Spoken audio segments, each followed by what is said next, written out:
Okay, welcome to video one. First, you're going to pause. I will be teaching an acronym, and the first letter is P, pause. That means you will plan, you're going to sit down and you're going to plan the products that you will take. If you are representing Young Living products, then you know that there are over 500. You're not taking all 500. So consider your vendor event. Who is the audience? Who will be there? If you are going to a farmer's market, or a 4-H club, think about the animals. You will have a lot of people there who would love the Animal Sense ointment and the Animal Sense line and all of the oils that will help with animals.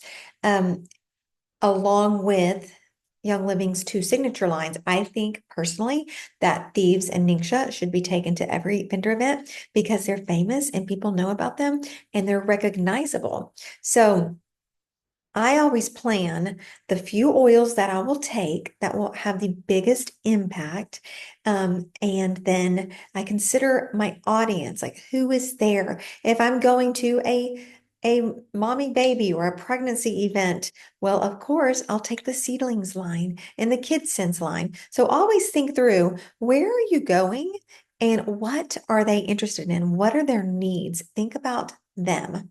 So the other P is prepare. You've got to decide what you're going to take and then order the products and make sure that you have everything in that you want to take. This takes time sometimes.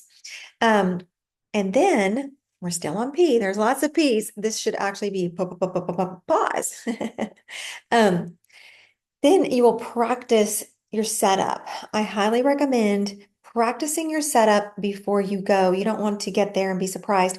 Most booths are 10 by 10, some are 8 by 10. You do not have a lot of space. So you need to know how to neatly set up your products in a way that will attract other people where they won't feel like, ooh, that's cluttered mess. I don't want to go in there, but you want to, we'll get to the attract.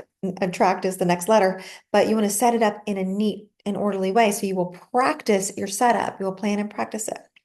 Um, okay, which brings me to the next video. So let's move on. So before I move on to the next video, let's summarize. You will plan your products. Make sure that you have all of them. Decide ahead of time, will you be selling them right there so that they take the products home with them, or will they be ordering from the company? I personally have everyone scan my QR code or fill out a form and order directly from the company because I don't know exactly what will be my best seller, number one. And number two, that's less to carry. And number three, it gets them on your team. You want them on your team, right? So that's the objective you're there to, and you don't want to just make a quick 5, 10, $50. You want to get people on your team so that you have repeat customers. So you will plan what you will take and how much you will take and determine if you'll be selling there or not.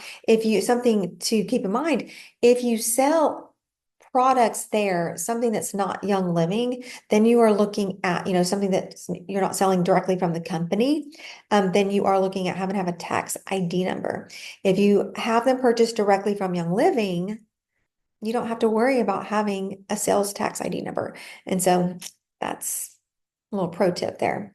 That's one good reason to have them order directly from the company, in my opinion.